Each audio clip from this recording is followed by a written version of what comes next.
Assalamualaikum warahmatullahi wabarakatuh. Selamat sore pemirsa yang ada di rumah. Kembali lagi bersama saya Aleka Muhammad dalam program Aula Dialog. Hari ini berdasarkan keputusan Presiden nomor 24 tahun 2016, Hari Lahir Pancasila diperingati setiap tanggal 1 Juni. Seperti tahun 2020, peringatan Hari Lahir Pancasila tahun ini masih dalam suasana pandemi COVID-19. Untuk itu, pemerintah melalui Badan Pembinaan Ideologi Pancasila atau BPIP mengeluarkan surat edaran nomor 4 tahun 2021. Surat ini berisi pedoman peringatan Hari Lahir Pancasila yang jatuh pada hari ini, Selasa 1 Juni 2021. Pemirsa yang ada di rumah, dimanapun Anda berada, saya di sini tidak sendirian, meskipun ya sendirian lah di studio, akan tetapi di udara saya bersama Pak Listiono. Beliau adalah dosen filsafat di Universitas Airlangga plus pengurus Lakpesdam NU Jawa Timur. Assalamualaikum Pak Listiono. Waalaikumsalam warahmatullahi wabarakatuh. Alhamdulillah sehat Pak ya. Alhamdulillah sehat. Gus Alek. Gimana Pak kegiatan di Hari Pancasila ini? Hari ini itu seperti hari webinar nasional terkait dengan Hari Lahir Pancasila itu. Dari 7 pagi sampai nanti malam, itu kelihatannya dari Sabang sampai Merauke, dari Pulau Miangas sampai Pulau Rote itu hampir semuanya menyelenggarakan webinar Zoom meeting terkait dengan peringatan Hari Lahir Pancasila 1 Juni ini. Ini menarik sebenarnya, Gus Alek gitu. Artinya respon masyarakat terkait dengan peringatan Hari Lahir Pancasila itu menjadi sebuah momentum untuk kembali mengingatkan kita terhadap peristiwa bersejarah di tahun 1945, momentum lahirnya Pancasila, dan ternyata masyarakat kita merespon dengan sangat baik, Mas Gus Alek. Siap, Pak Lis. Sebenarnya ini mungkin pemirsa di rumah banyak yang penasaran. Sejarah Pancasila itu bagaimana sih Pak Lis? Kok sampai burung Garuda?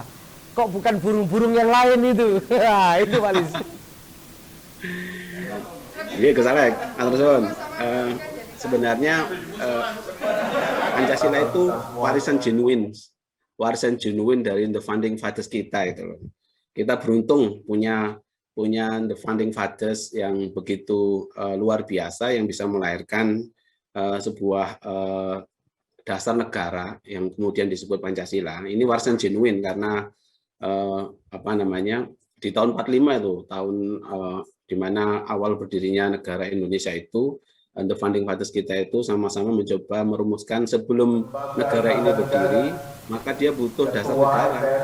Peristiwa lahirnya Pancasila itu kan sebenarnya bermula dari kekalahan Jepang pada perang Pasifik, yang kemudian mereka berkeinginan mendapatkan hati masyarakat Indonesia dengan menjadikan kemerdekaan dengan cara membentuk sebuah lembaga yang tugasnya mempersiapkan kemerdekaan itu. Lembaga itu yang kemudian diberi nama Dokurushi Jumbi Chosakai. Mungkin bacaan seperti itu. Yang kemudian dikenal dengan BPUPKI, Gus Alek, yang pada lembaga BPUPKI itu kemudian the founding fathers kita mencoba merumuskan sebuah dasar negara. Mereka melakukan sidang dari tanggal 29 Mei sampai 1 Juni 1945 di sebuah gedung yang dulu saya lupa namanya, Chuo Sangiin kalau nggak salah dalam bahasa Jepangnya itu, yang sekarang kemudian disebut sebagai Gedung Pancasila itu. Selama 5 hari the founding fathers kita itu mencoba merumuskan apa sih dasar negara kita sebelum negara Indonesia itu dibentuk.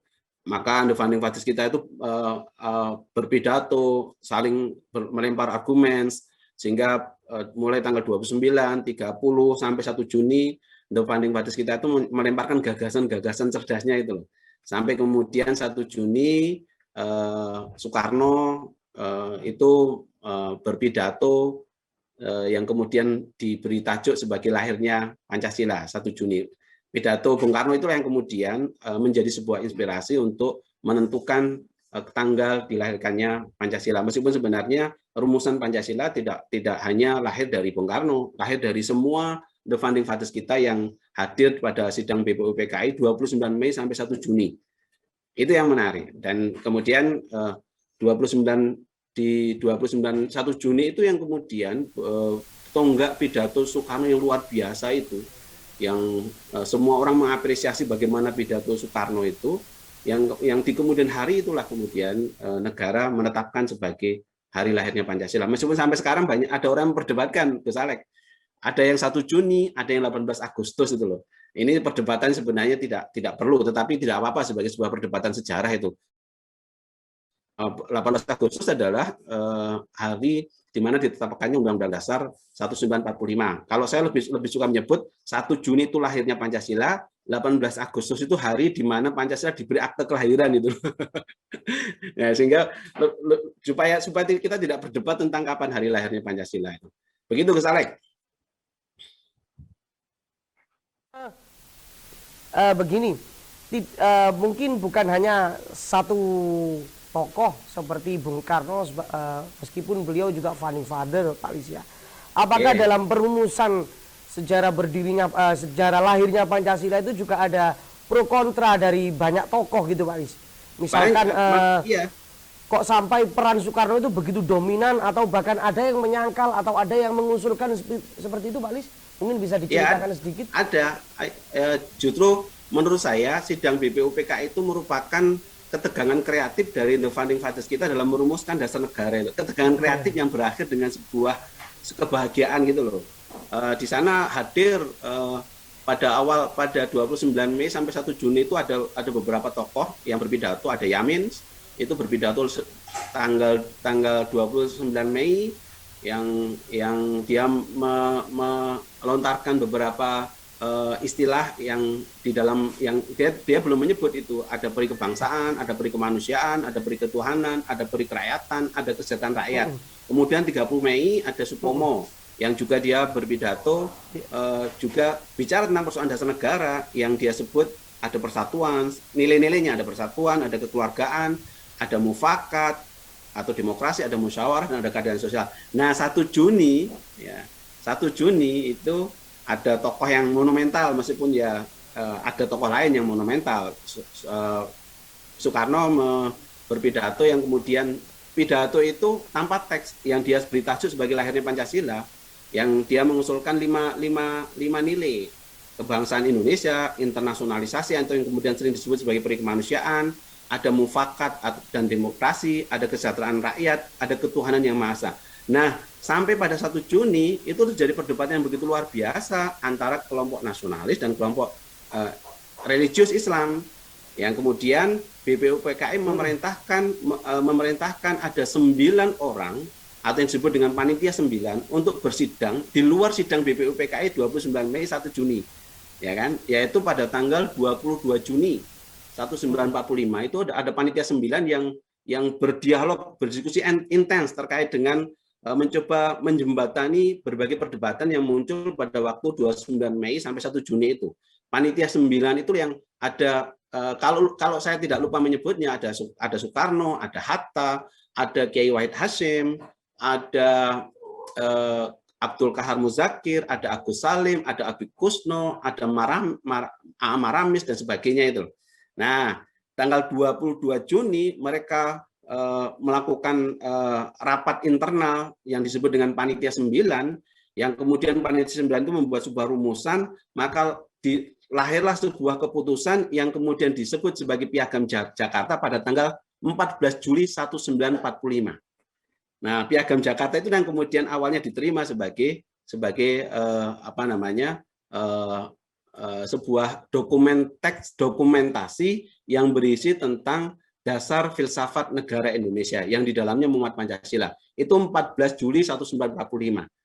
Begitu Mas Alek. Dan perdebatan luar biasa, perdebatan antara kaum nasionalis dengan kaum Islam, maka lahirlah Piagam Jakarta. Nah, ketika Piagam Jakarta ketika mau disahkan menjadi Undang-Undang Dasar 45 tahun 18 Agustus, maka teks Piagam Jakarta itu tetap muncul, tetapi bunyi pembukaannya ada beberapa perbedaan, sila pertama juga ada perbedaan. Jika dalam Piagam Jakarta sebelumnya itu sila pertama itu ketuhanan yang Maha Esa dengan menjalankan syariat Islam bagi pemeluknya, pada saat ditetapkan, disahkan 18 Agustus, maka teks itu berbunyi ketuhanan yang Maha Esa dengan menghilangkan 7 kata di belakang itu. Ini sesungguhnya adalah sebuah kompromi yang luar biasa.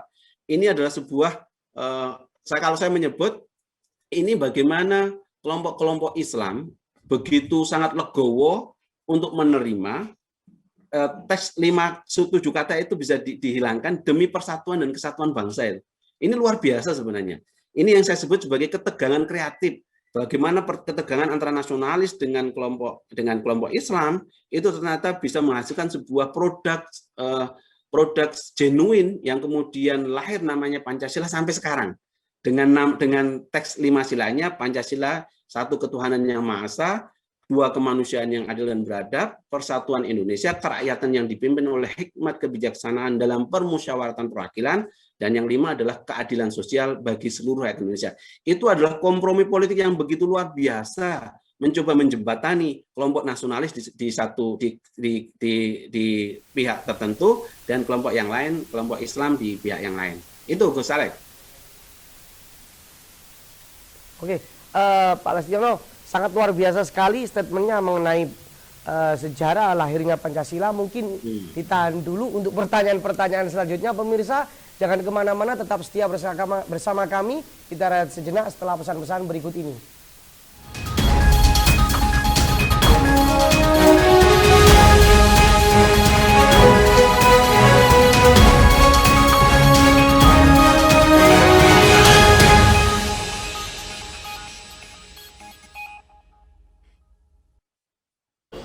Saya, Kak Tuan Haryanto, membawa berita terheboh, terupdate, terspektakuler, yang mana saya nanti akan ditemani oleh Gus Dur, yang ini merupakan dalam rangka kangen terhadap gaya Gus Dur dalam acara Apa Adanya Bukan Ada Apanya.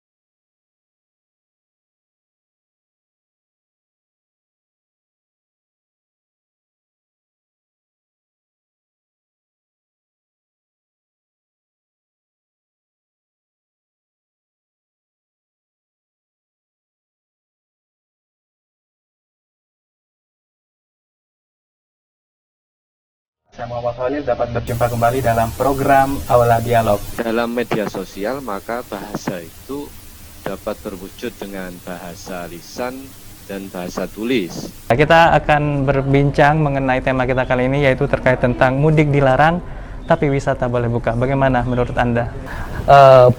Saya mau bertanya tentang kepada sahabati Khadijah, tentang persiapan dan apa itu ta'aruf gitu.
Pemirsa, kembali lagi bersama kami Alika Muhammad dalam program Aula Dialog.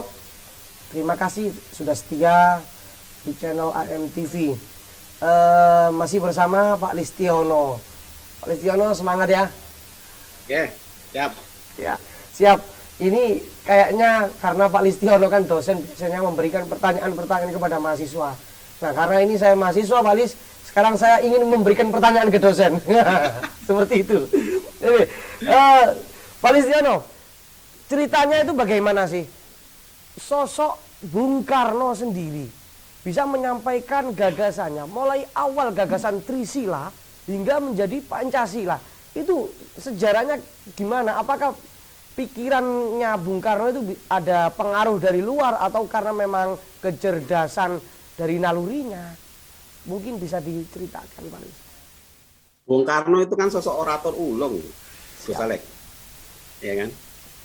Bung Karno itu sosok orator ulung yang ketika dia berpidato tidak berisi pepesan kosong. Beliau adalah seseorang dengan literasi yang cukup baik, membaca semua sejarah negara bangsa di seluruh dunia, membaca tokoh-tokoh filsafat di seluruh dunia, sehingga hampir semua rumusannya itu terlihat ilmiah, meskipun seringkali menyampaikannya dengan tanpa teks. Ini salah satu keunggulan yang harus diakui yang dimiliki oleh Bung Karno. Kita beruntung punya sosok presiden pertama yang ternyata kemampuan orasinya begitu luar biasa, seni retorikanya begitu luar biasa. Karena kemampuan retorika yang begitu luar biasa, ditambah dengan sejumlah kepiawaian beliau dalam menyampaikan argumentasi ilmiahnya, maka sosok Bung Karno menjadi dominan dalam dalam dialog dan diskusi di sidang BPUPKI itu. Ini yang menarik. Yang lain apakah bukan tidak? Yang lain juga cerdas-cerdas, ya kan? The founding fathers kita itu orang-orang yang cerdas. Di waktu usia belia mereka sudah bicara tentang konsep nation state. Bung Karno, Yamin, Hatta, Kiai Wahid Hasyim, Agus Salim, pada waktu usia belia, mereka adalah orang yang punya literasi yang begitu luar biasa, sehingga pada waktu usia belia mereka sudah bicara tentang persoalan nation state. Sehingga ketika mereka dibutuhkan pikirannya pada saat momentumnya, mereka sedang muncul di situ. Dan Bung Karno begitu luar biasa menyampaikan orasi-orasi, tidak hanya di dalam negeri, bahkan pada waktu sidang umum Dewan Keamanan PBB tahun 48, pidato Bung Karno terkait dengan Pancasila juga mendapatkan respon yang sangat positif di seluruh dunia. Ini yang luar biasa di Bung Karno.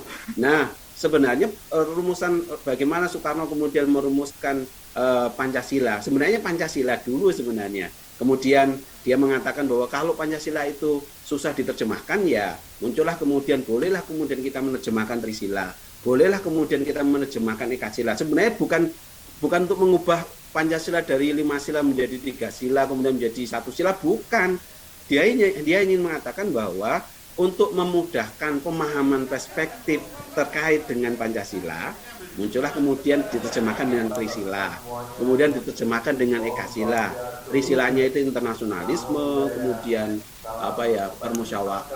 mufakat, kemudian kesejahteraan, keadilan sosial. Ekasilanya gotong royong, karena dia menyebut bahwa gotong royong itu menjadi sifat nature bangsa kita. Sifat nature bangsa kita ya gotong royong, kerjasama, kooperasi, kolaborasi. Nah, itu yang menarik. Nah, makanya itu tidak dalam rangka untuk mengubah prinsip 5 sila itu, cuma dia ingin kalau 5 sila itu susah diterjemahkan, maka bisa diterjemahkan dengan Trisila, kemudian bisa diterjemahkan menjadi Ekasila, sehingga prinsip gotong royong sesungguhnya merupakan bagian dari prinsip pelaksanaan pelembagaan nilai-nilai Pancasila. Begitu Gus Alek. Maka Pancasila dulu istilah itu baru muncul, kemudian Soekarno ngomong tentang Trisila, baru kemudian ngomong tentang Ekasila. Tapi itu tidak dalam rangka mereduksi Pancasila dari 5 sila menjadi 3 sila, menjadi 1 sila. Bukan seperti itu, tapi mencoba menyederhanakan pembahasannya saja gitu. Gitu Gus Alek. Oke. Selanjutnya Pak Lis mengenai tentang Piagam Jakarta pada saat itu. Apakah juga ada hubungannya dengan Pancasila itu, Pak Lis? Ya, Piagam Jakarta sebenarnya dokumen penting, dokumen bersejarah penting karena di dalamnya memuat landasan dasar pelaksanaan negara Indonesia itu, yaitu Pancasila dan pembukaan Undang-Undang Dasar 45. Itu dokumen penting sebenarnya Piagam Jakarta itu. Yang meskipun kemudian beberapa terminologi kalimat di dalam Piagam Jakarta itu kemudian diubah pada waktu pengesahan Undang-Undang Dasar 45 tahun 18 Agustus 1945, tapi pengubahan itu sebenarnya itu sudah kompromi politik yang luar biasa, ya kan? Di dalam Piagam Jakarta itu, kenapa saya sebut sebagai dokumen sejarah penting? Karena di dalamnya memuat nilai-nilai Pancasila, ya kan? Karena di dalamnya memuat nilai Pancasila berdasar kepada ketuhanan yang Maha Esa dengan menjalankan syariat Islam bagi pemeluknya dan seterusnya. Artinya apa? Di dalam Piagam Jakarta itu memuat pembukaan Undang-Undang Dasar 45, yang di dalam pembukaan Undang-Undang Dasar 45 itu eksplisit disebutkan dasar negara Indonesia yaitu Pancasila. Artinya apa? Antara Piagam Jakarta dengan Pancasila ya punya hubungan yang sangat jelas, meskipun kemudian sila pertama itu ada 5 kata yang kemudian dihilangkan karena kompromi politik dari masyarakat Indonesia yang plural, yang begitu majemuk. Dalam sejarah banyak orang menyebutkan bahwa jika Piagam Jakarta itu disahkan dengan kalimat yang sama, maka beberapa daerah di Indonesia akan menyatakan keluar dari Negara Kesatuan Republik Indonesia. Tidak perlu saya sebutkan daerah mana, tapi ini adalah sebuah kompromi politik yang luar biasa. Ini adalah kebesaran hati dari masyarakat Islam, the founding fathers kita yang mayoritas beragama Islam itu begitu legowo menerima sila pertama itu dengan teks yang sekarang ini, ketuhanan yang Maha Esa. Andai kata the founding fathers kita, para ulama-ulama pada saat itu tidak punya wawasan kebangsaan yang cukup baik, mungkin teksnya akan berbunyi berbeda.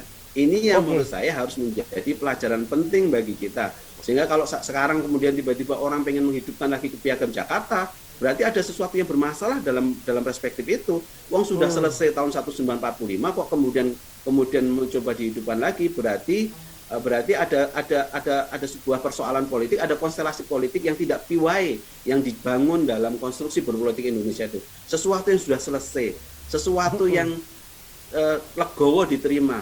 Prinsip ketuhanan yang Maha Esa itu adalah objektifikasi ajaran agama, sehingga tidak harus menyebut terminologi agama tertentu dalam itu. Ini menariknya. Yang kemudian kalau saya pahami secara filosofis, mengapa istilah ketuhanan yang Maha Esa itu tidak kemudian disebutkan istilah agama tertentu? Karena kita masyarakatnya majemuk, gitu loh. Maka saya sebut Pancasila itu objektifikasi ajaran agama, bukan eksternalisasi. Di dalam Pancasila itu ada nilai-nilai ajaran keagamaan sesungguhnya itu. Ini yang harusnya dipahami oleh kita semua, sehingga nama teks yang pertama, sila pertama itu ketuhanan yang Maha Esa. Nama Tuhannya diserahkan pada masing-masing agama. Masing-masing pemeluknya. Iya, masing-masing pemeluknya. Ini adalah sebuah kompromi yang luar biasa. Ini yang saya sebut sebagai warisan genuine gitu loh Mas Gus Alek gitu. Warisan genuine dari the founding fathers kita yang bisa merumuskan Pancasila. Dan Pancasila itu punya nilai religius yang luar biasa. Andai kata the founding fathers kita itu bukan seorang yang punya wawasan keagamaan yang baik, wawasan keagamaan dan kebangsaan yang baik, nggak mungkin lahir Pancasila. Oke. Ya, nggak mungkin lahir Pancasila. Andai kata the founding fathers kita itu tidak punya wawasan keagamaan dan wawasan keislaman dan wawasan kebangsaan yang baik, nggak mungkin lahir Pancasila. Jika mereka ansih hanya bertumpu pada ego sektoral, maka mungkinlah lahirlah negara agama, atau mungkin bisa jadi lahirlah negara-negara yang liberal. Tetapi karena the founding fathers kita itu punya dimensi religiositas yang taat, mereka adalah orang yang taat dalam beragama, maka lahirlah Pancasila. Ini adalah warisan ulama-ulama kita yang harus dijaga itu. Gitu Gus Alek. Oke. Saya baru merasakan ketika hari lahir Pancasila itu menjadi hari libur nasional ya pada eranya Pak Jokowi. Itu ceritanya gimana sih Pak Lis? Kok bisa? Nah, ini sebenarnya di eranya Pak Jokowi ini baru menjadi tanggal merah 1 Juni itu. Ya. Gitu. Harusnya perspektif bisa ini diceritakan jangan dipahami. Ya, perspektif ini jangan dipahami secara politis, ya kan? Boleh kita punya pemahaman politik, tapi jangan politis atau politiking, Gus Alek gitu loh. Dulu kalau kita ngomong tentang Pancasila dekat dengan Soekarno, kemudian seolah Soekarno hanya milik kelompok-kelompok tertentu. Itu kan nggak pas sebenarnya. Dulu pada waktu Orde Baru ada sebuah skenario untuk mendelegitimasi peran Soekarno di dalam lahirnya Pancasila. Kemudian era reformasi mencoba mengingat kembali tentang memori itu, sehingga pada era orde reformasi, terutama pada saat Presiden Jokowi melalui Kepres nomor 24 tahun 2016 ditetapkan bahwa 1 Juni menjadi hari libur nasional. Itu dalam rangka supaya semua warga bangsa Indonesia itu punya waktu luang untuk sebagai sebuah momentum untuk kembali mengingatkan kembali tentang sejarah bagaimana Pancasila itu dirumuskan. Nah, ini sebenarnya mengajak supaya warga bangsa Indonesia itu sadar bahwa kita punya warisan genuin itu, warisan cerdas yang pernah lahir melalui sebuah dialog yang sangat argumentatif, melalui sebuah dialog yang sangat ilmiah pada tanggal 29 Mei sampai 1 Juni itu.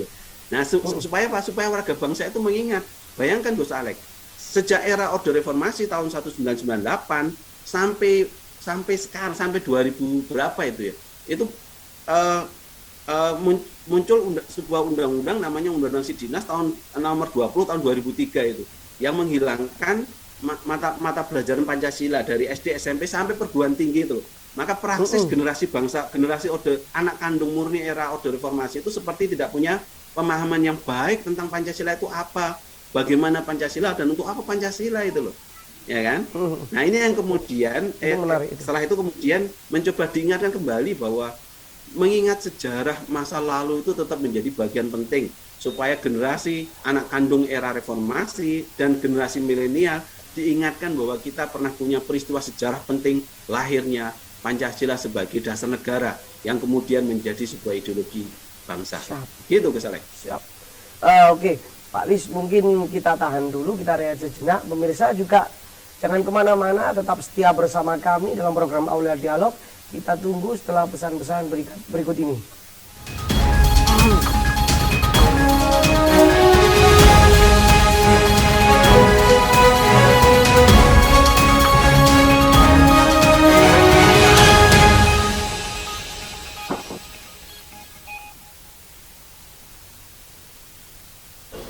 Saya, Kak Tuan Haryanto, membawa berita terheboh, terupdate, terspektakuler, yang mana saya nanti akan ditemani oleh Gus Dur, yang ini merupakan dalam rangka kangen terhadap gaya Gus Dur dalam acara Apa Adanya Bukan Ada Apanya.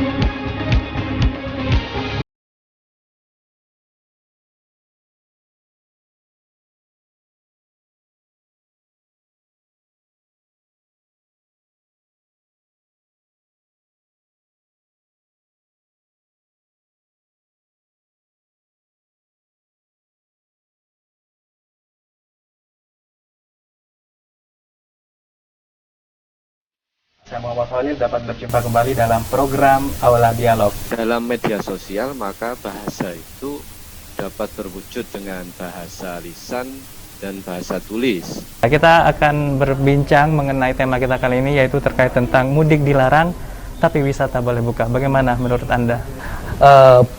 Saya mau bertanya tentang Bu kepada sahabati Khadijah, tentang persiapan dan apa itu ta'aruf gitu.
Pemirsa, terima kasih kembali lagi bersama kami dalam program Aula Dialog, masih bersama Pak Listiono.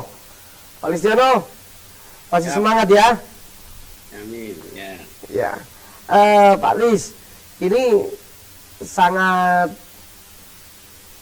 urgent untuk disampaikan kepada masyarakat, terutama netizen-netizen yang ada di rumah ini, yang menikmati hari libur, hari kelahiran Pancasila ini.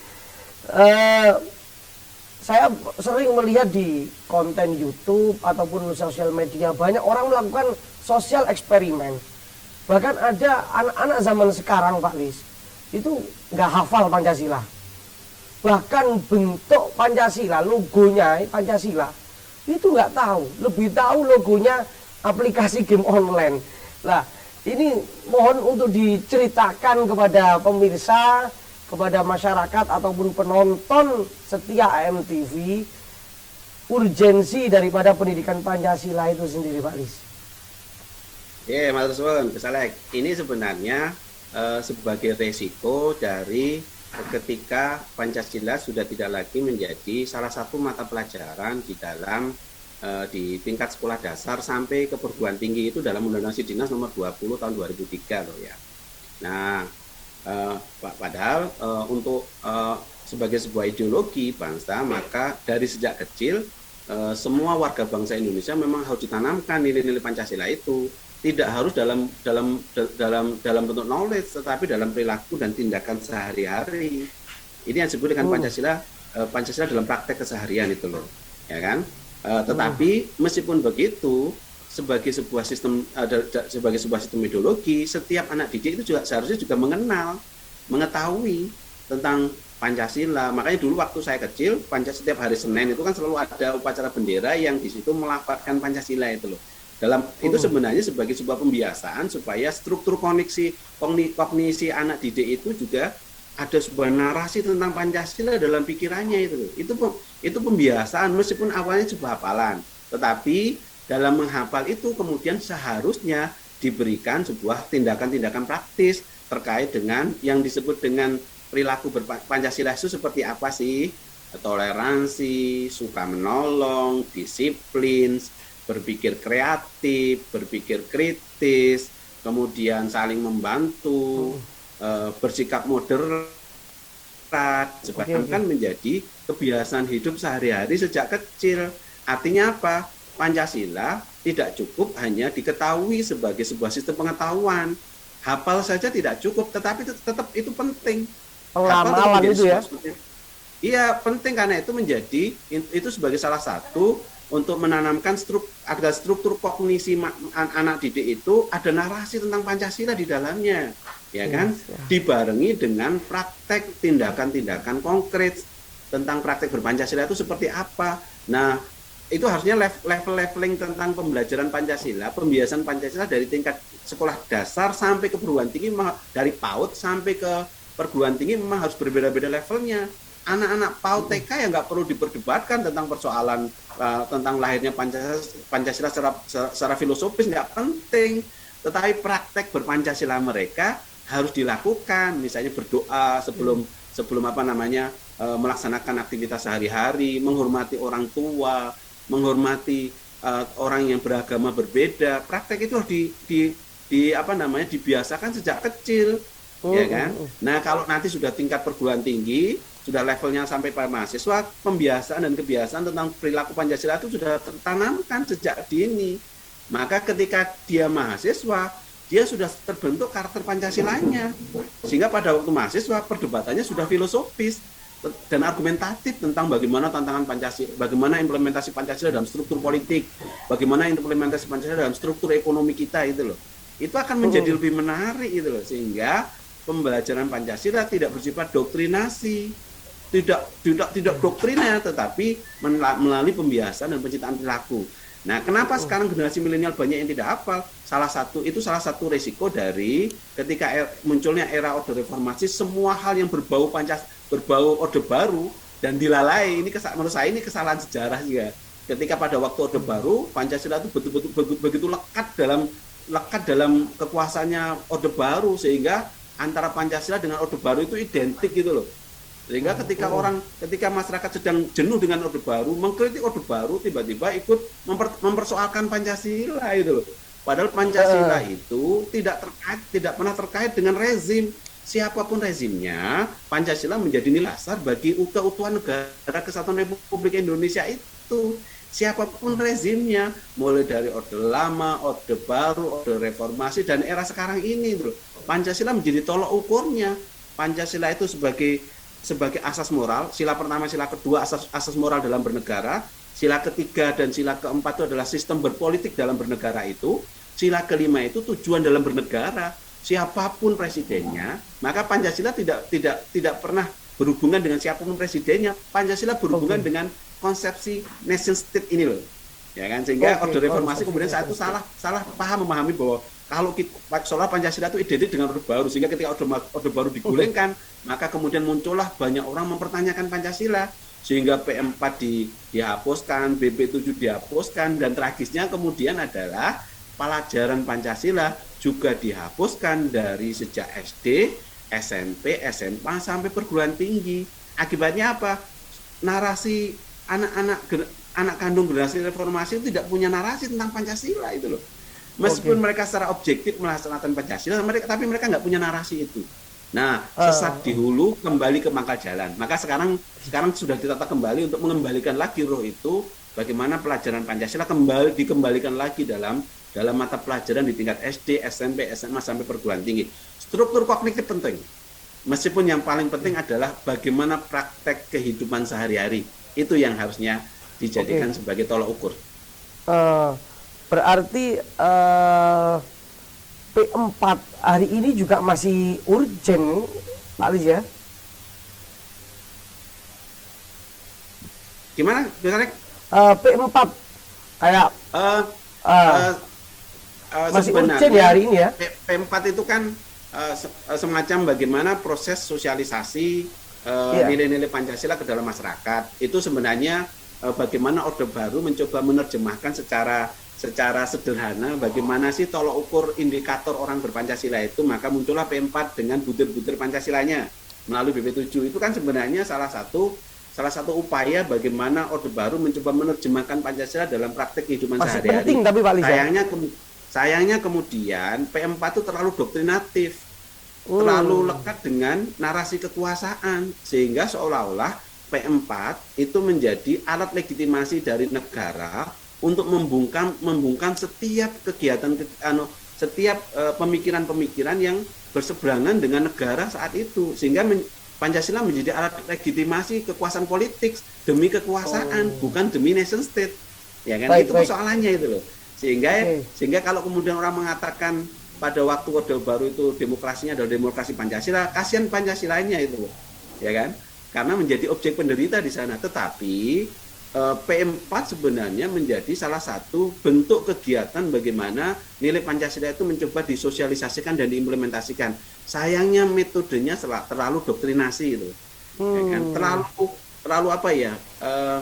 Dominan kooptasi negara itu yang membuat kemudian orang merasa harus terpaksa menjadi Pancasila, terpaksa menjadi menerima program negara dan sebagainya itu loh. Lalu mengenai modul pembelajaran Pancasila ketika hari ini di masa pandemi pastinya lah melalui online atau media sosial. Itu bagaimana itu Pak Lis? Peran guru-guru lah ya, guru-guru Pancasila dan kewarganegaraan. Saat ini sebenarnya sudah saatnya kita tema Hari Pancasila hari ini cukup menarik, Gus Alek. Pancasila dan tindakan.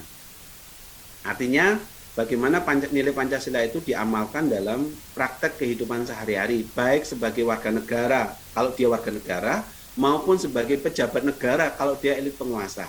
Kalau dia elit kekuasaan, maka bagaimana dia bisa menciptakan kebijakan politik yang merupakan penerjemahan dari nilai Pancasila. Kalau dia warga negara, maka dia secara objektif melaksanakan nilai Pancasila itu. Nah, maka modul-modul pembelajaran di era sekarang, terutama untuk generasi-generasi milenial, memang membutuhkan strategi strategi adaptif untuk kepentingan generasi milenial. Ketika generasi milenial itu akrab dengan teknologi digital, maka pembelajaran Pancasila memang tidak harus melalui perdebatan-perdebatan filosofis. Nggak perlu berdebat tentang kapan hari lahirnya Pancasila, tetapi bagaimana kemudian mereka diberikan contoh-contoh tentang praktek kehidupan berpancasila itu seperti apa sih?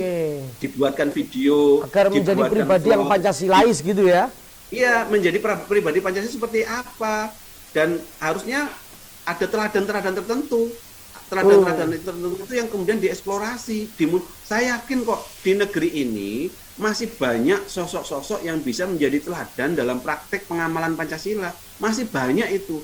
Tidak harus dalam elit kekuasaan, tetapi dalam elit-elit lokal gitu masih banyak masyarakat yang bisa menjadi teladan. Kehidupan masyarakat real dalam bangsa Indonesia itu dijadikan sebagai sebuah case study, studi kasus yang kemudian bisa dimunculkan dalam video, dalam vlogs, disebarluaskan, dan kemudian pelajar-pelajar itu menerima itu, menonton video, menonton melalui teknologi digital, kemudian bagaimana mereka meresponnya. Itu harus disebarluaskan terus-menerus kepada generasi milenial, sehingga sekali lagi ketika itu disebarluaskan melalui teknologi digital, maka generasi milenial kita struktur kognisinya akan dipuasin tentang narasi, oh Pancasila itu ternyata seperti itu tuh prakteknya. Kalau dia berhadapan dengan orang yang beragama beda seperti apa, kalau dia berhadapan dengan kelompok disabilitas atau kelompok minoritas itu seperti apa, kalau ada masalah itu bagaimana mereka menyelesaikan masalah. Oh ternyata Pancasila itu mengajarkan pada kita kalau ada masalah musyawarahkan. Sistem bernegara kita itu setiap ada masalah, ayo kita musyawarahkan. Musyawarah itu sifat alamiahnya bangsa kita. Kalau bangsa kita itu dicerabut dari sifat alamiahnya, maka dia semakin terasing dengan jati dirinya. Harusnya yang seperti ini yang dieksplorasi, Gus Saleh. Yang ini harus dieksplorasi terus-menerus. Dan ini tugas semua warga bangsa Indonesia, terutama BPIP, yang harus memproduksi video-video yang terkait dengan keteladanan berpancasila itu. Dan saya yakin dari Sabang sampai Merauke itu pasti punya contoh-contoh keteladanan itu. Misalnya seperti ini, Gus Saleh. Baik, siap.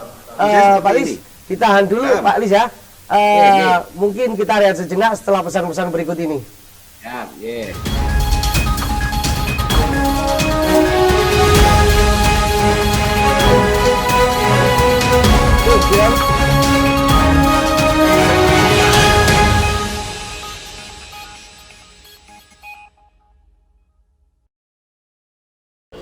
Saya, Kak Tuan Haryanto, membawa berita terheboh, terupdate, terspektakuler, yang mana saya nanti akan ditemani oleh Gus Dur, yang ini merupakan dalam rangka kangen terhadap gaya Gus Dur dalam acara apa adanya, bukan ada apanya.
Terima kasih pemirsa masih setia bersama kami dalam program Aula Dialog, tetap di channel ANTV.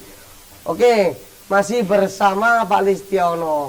Pak Lis, tadi ada yang mau disampaikan tadi, contohnya tadi. Mungkin bisa diteruskan Pak Lis? Ya, contoh seperti ini Gus Saleh. Di negara Indonesia itu punya rumah-rumah kebudayaan, tempat bagaimana semua orang yang berbeda itu bisa menyelesaikan masalah dengan cara yang damai. Misalnya di Maluku tuh punya Bela Gandong misalnya. Tempat di mana orang Maluku beragama beda apapun, mau Katolik, mau Kristen, mau Islam, ketika ada masalah itu bisa dirumuskan dengan cara yang damai melalui rumah kebudayaan itu. Rumah kebudayaan itu kan sesuatu yang natural, yang ada yang melembaga dalam masyarakat. Di Gorontalo ada Nusarara, Nusa Batutu misalnya. Ada forum cangkuan misalnya, ada forum jagongan misalnya. Itu tempat di mana masyarakat kita sebenarnya punya mekanisme yang begitu luhur dalam menyelesaikan masalah-masalah itu. Harusnya yang seperti itu adalah sesuatu yang harus dieksplorasi. Itu menjadi kekayaan kebudayaan kita yang itu pasti sesuai dengan nilai-nilai Pancasila. Ingat loh, Pancasila itu berurat dan berakar dari tradisi-tradisi yang berkembang di Indonesia. Makanya Soekarno pernah mengatakan bahwa saya bukan penemu Pancasila, tapi saya hanya menggali mutiara-mutiara luhur yang ada dalam tradisi bangsa-bangsa kita yang kemudian dirumuskan dalam sebuah sistem yang namanya Pancasila. Artinya apa? Nilai-nilai itu sudah melembaga dalam tradisi-tradisi kita. Itu yang harus dieksplorasi. Itu yang harus kemudian banyak dimunculkan sebagai sebuah contoh teladan di era digital itu, sehingga masyarakat kita, terutama generasi milenial, kemudian dia bisa belajar bahwa ternyata sebenarnya bangsa kita adalah bangsa yang sangat luhur. Kenapa? Banyak contohnya, ya kan? Bagaimana tradisi-tradisi kita tuh merawat keragaman dengan cara luar biasa gitu loh. Bagaimana masyarakat kita adalah masyarakat dengan kepedulian sosial yang begitu luar biasa, tepo seliro yang begitu luar biasa, sehingga meskipun kita berbeda-beda suku, tapi nggak pernah punya narasi kebencian, nggak punya narasi tentang konfliktual. Kenapa? Karena nilai luhur yang melembaga dalam tradisi-tradisi itu loh. Ini yang harusnya dieksplorasi oleh negara, oleh lembaga-lembaga pendidikan, oleh pemangku-pemangku kebijakan, supaya apa? Supaya generasi milenial itu bisa belajar langsung pada sesuatu yang sifatnya empiris pada lingkungan sekitar kita. Jangan banyak menyontohkan tentang perilaku kontraproduktif, jangan banyak memproduksi tentang korupsi, memproduksi tentang konflik-konflik di mana-mana, tapi produksilah sesuatu yang positif yang dimiliki oleh negara ini loh. Sehingga generasi milenial akan punya narasi positif itu loh. Kalau yang sejak awal yang dilahirkan adalah fenomena konflik, kita tuh krisis keteladanan, kita tuh krisis karakter. Akibatnya kemudian generasi milenial merasa bahwa nggak ada teladan, nggak ada tokoh. Coba kalau kita yang produksi adalah nilai positifnya, tradisi-tradisi yang sangat luhur itu yang kita produksi, kita sebarluaskan aja, sehingga struktur kognisi anak generasi milenial, ternyata bangsa ini adalah bangsa yang luhur. Ini yang seharusnya ditanamkan pada generasi milenial kita gitu loh. Bukan nilai-nilai yang negatif, nilai-nilai yang kontraproduktif dengan nilai Pancasila itu. Yang dengan kemampuan mereka menyerap nilai-nilai positif itu, di kemudian harilah kemudian dia bisa menentukan sebuah nilai, ini nilai yang tidak sesuai dengan Pancasila, ini nilai yang sesuai dengan Pancasila yang harus saya jalankan. Itu seharusnya, bukan malah pertama langsung disodorkan tentang sesuatu yang kontraproduktif, tentang krisis karakter, konflik, korupsi, dan sebagainya. Sehingga kalau narasi itu yang dimunculkan, munculnya narasi kebencian, munculnya narasi yang kontraproduktif. Harusnya sesuatu yang positif dulu dimunculkan. Ya kan? Kita punya energi positif yang luar biasa, yang seharusnya mengalahkan sesuatu yang sifatnya negatif, yang kontraproduktif dengan nilai Pancasila. Itu yang sudah diproduksi. Ya. Karena narasi yang kontraproduktif itulah yang akhirnya menjadi banyak generasi-generasi milenial hari ini, khususnya yang suka dengan sosial media, Pak Lis. Menurut pendek pikir saya seperti ini, Pak Lis. Menurut pendek saya, akhirnya muncul ideologi-ideologi yang lain yang akhirnya seakan-akan bertentangan dengan Pancasila. Benar. Akhirnya kemudian mereka melihat begini, bahwa ternyata Pancasila tidak terlaksana di Indonesia, sulit, sehingga akhirnya kemudian mereka mudah mencari ideologi-ideologi alternatif yang menurut mereka lebih membahagiakan, lebih membangun sebuah kerajaan surga di bumi. Ini yang menjadi masalah, ya kan? Sehingga ini harus dihindari. Tunjukkan sesuatu energi positif di negeri ini dalam warisan tradisi-tradisi kita, sehingga narasi di dalam kognisi generasi milenial kita adalah bangsa yang punya warisan genuine itu, sehingga secara otomatis dia akan punya self renewal, punya kemampuan dari dalam untuk menolak sesuatu yang bertentangan dengan ideologi Pancasila itu harusnya. Tetapi kalau narasi kontraproduktif akhirnya nggak Belgedes, nyatanya Pancasila tidak terlaksana di Indonesia, akhirnya lebih mencari ideologi yang berbasiskan agama, ideologi yang berasaskan agama atau berasaskan liberal sekuler dan sebagainya. Padahal musuh ideologi kita ya dua, fundamentalisme agama dan liberalisme sekuler. Itu musuh ideologis kita. Pancasila itu ada di tengah-tengah itu loh sebenarnya itu loh. Tidak condong ke kanan, tidak condong ke kiri. Kita itu bangsa yang religius tanpa harus melembagakan diri pada satu agama tertentu. Pancasila itu seperti itu. Siap. Terima kasih Pak Lis. Sangat Siap, menarik, sangat luar biasa sekali statementnya Pak Listiono. Ya ini yang kita tunggu-tunggu pemirsa. Bahwasanya ya mari kita bersama-sama bergotong royong memunculkan produksi konten yang Pancasilais, gitu Pak Lis ya? Ya, iya. Energi positif bangsa kita itu. Siap, Pak Lis. Terima kasih banyak Pak Lis. Siap, atas kerawuhan meskipun kita dari udara. Iya. Tadi saya Ya, pinginnya terima datang kasih ke studio sebenarnya. Oh gitu. Terus karena ada uzur gitu Pak Lis ya? Ya, gitu. Ada kegiatan webinar itu sampai malam. Iya, sampai jam 9 malam nanti. Oke, siap. Alis, saya bersama kru dari AMTV mengucapkan terima kasih banyak telah merelakan waktunya untuk hadir di program Aula Dialog ini. Pemirsa, itulah tadi dialog kami bersama Bapak Listiono. Beliau adalah dosen filsafat Universitas Airlangga Surabaya dan beliau juga pengurus Lakpesdam NU Provinsi Jawa Timur. Oke, dengan berakhirnya dialog ini, maka berakhir pula program Aula Dialog pada sore hari ini. Saya Alaika Muhammad, mohon undur diri dan terima kasih sebesar-besarnya. Wallahul muwaffiq ila aqwamit thoriq. Assalamualaikum warahmatullahi wabarakatuh. Waalaikumsalam. Sehat-sehat.